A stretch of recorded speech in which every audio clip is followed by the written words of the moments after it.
White is too passive. Black can do whatever he wants. White doesn't control center.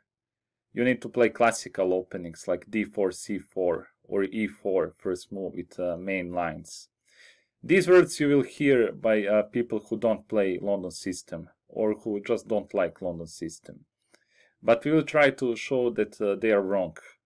Because like we will see in London system also we can be very active, we play aggressively, and that's not right that we don't control center. We control center but not with pawns.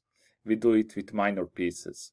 So if you want to be creative and original, to create something new in chess, then you will play London system and you will see that there is a lot of space for active play, for attacking your opponent, and the most important, for creating something new. So you will not be a robot, you will not do something what everyone else does, you will do something new. And then with time, when you start beating other players, then your style and your new openings, new systems like active London system will be classical opening. Then everyone else will try to do same things as you do. So in next few hours we will analyze London system, but very active lines and very attacking variations for white. My name is Ratkovic Miloje, I'm Grandmaster from Serbia, and welcome to the course named Attack with the London system. We will start with Morris counter gambit. When you play d4 and bishop f4, the most popular for black is immediately to attack the center and to play d5 and c5. Let's see how does it look. Bishop f4, c5. So generally black wants to take immediately advantage of your potential weaknesses on queen side. So potential weakness can be pawn on b2 because you developed your dark square bishop and that pawn is now undefended. Also potential weakness can be pawn on d4 because with playing queen b6 black is attacking at the same time your b2 and d4 pawns. I recommend you playing Morris counter gambit which starts with e4. So why is this good for white? First of all, if you want to attack with London system, you need to choose something very direct, something similar to Morris counter gambit. Playing e3 at this moment gives black too many chances, too many different moves. So after e3 black can play many different lines, and memorizing all of them is very difficult, and I think it's much easier just to memorize Morris counter gambit. Not all lines, it's not necessary to memorize everything, but general plan and idea you can memorize, and black needs to be careful. So white plays for development. We are sacrificing one pawn, but for that pawn we will get fantastic development, also in the future very strong attack, and I think that is very solid variation for white. Let's start with concrete lines. After e4, the most logical for black is to take d4, and that is something what people usually do. Also it's possible to play e6 or knight c6.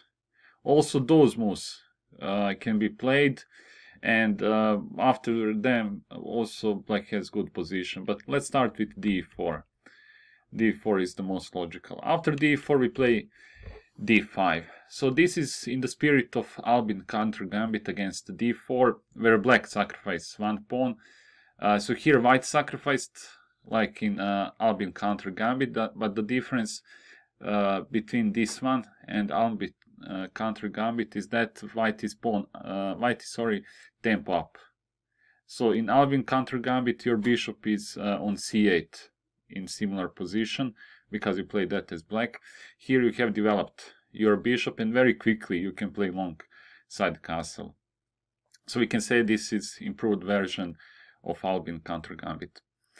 So d5, black can play knight f6.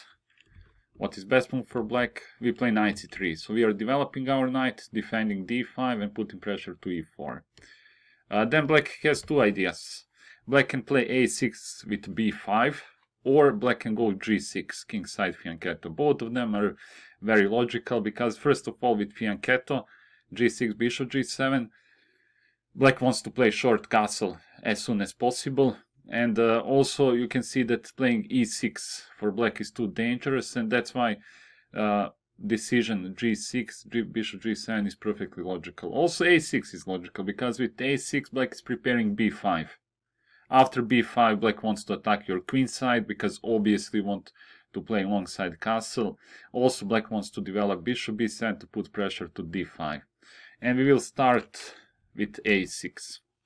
Queen d2, so we are preparing long castle, black plays b5. And now this is first important moment, and this is something what's good to remember. Here very strong move for white is f3.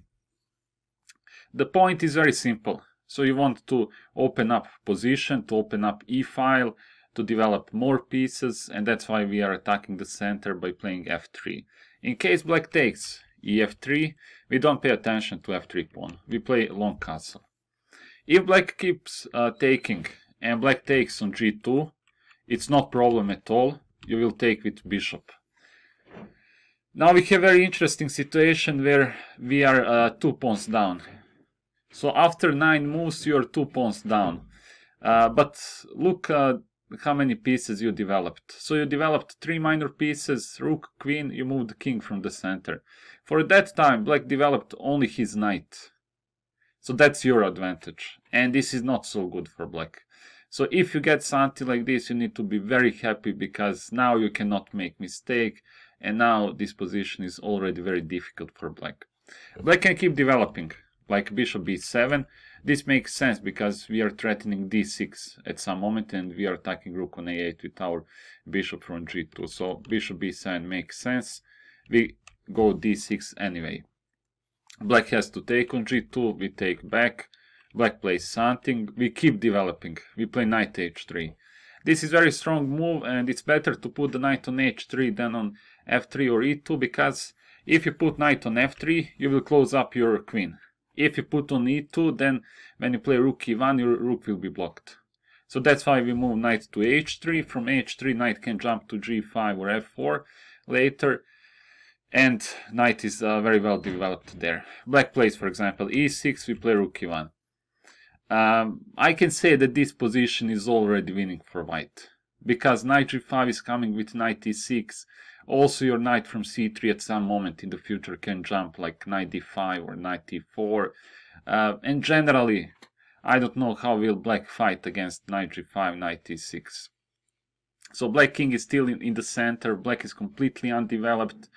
You are 2 pawns down, but it doesn't matter because all your pieces are developed, all your pieces are on very good squares, and like I said, this position is already winning for white.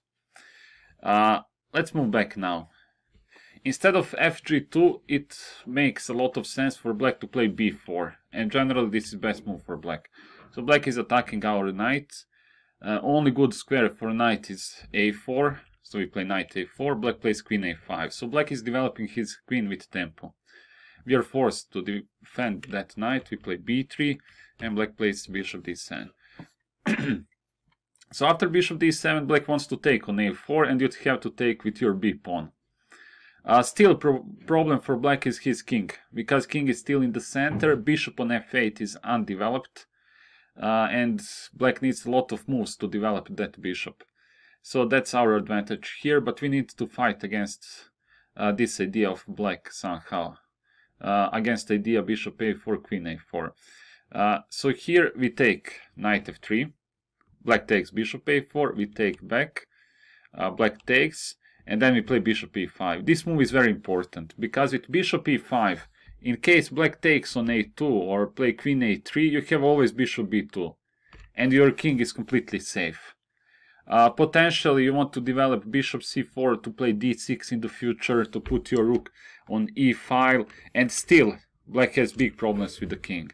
So also here you are 2 pawns down. Okay, this position isn't totally winning because you need few more moves to develop your light square bishop, to put your rook on e1, to move probably bishop b2, but still it's difficult for black.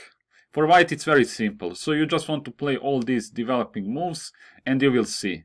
And the question is, what will black play? So black has problems here, and I can say that this position is unclear, but I'm sure that if you face something like this, you will feel much more comfortable than your opponent, because you will know what to do. So you will know that you need to keep developing, to play bishop c4, rook e1, even d6 at some moment to completely open up black king.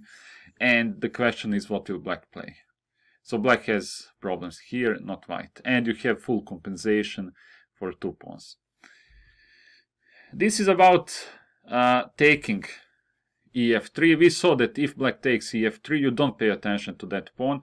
You play long castle and you keep developing. So like we saw in the future, black can have big problems because black is completely undeveloped. White pieces are very active. White doesn't have weaknesses in position. And I think it's easy to play if black takes ef3. Let's see now if black doesn't take. If black plays b4. This move makes sense as well, because now we have to move our knight. When we move our knight, we will lose pawn on d5. But it doesn't matter, because we will keep developing. So we take knight e4.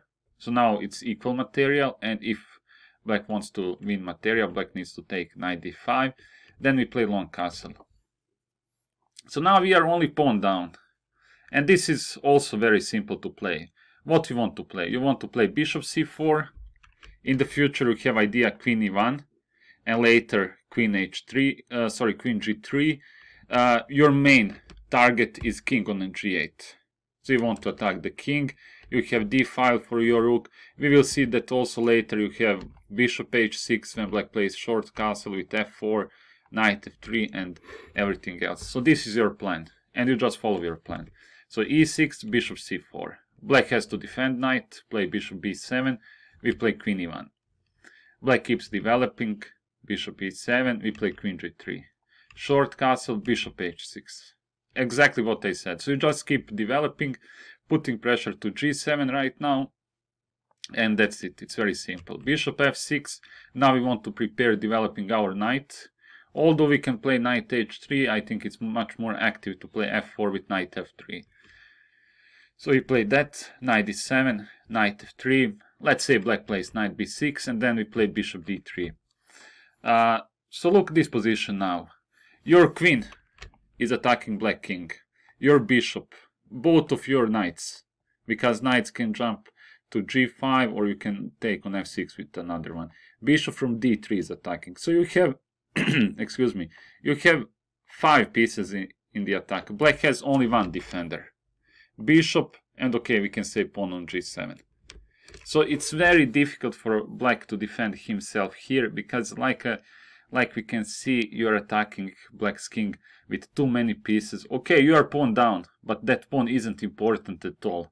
If queens are not on the board, that pawn could be important. But with queens on the board, that pawn isn't important at all. And only thing you need to do is to keep attacking, to keep developing, playing very actively, and you will be better for sure. So this is about b4. Like we see, b4, we take on e4, long castle, later bishop c4. Very nice idea is playing queen e1, queen g3.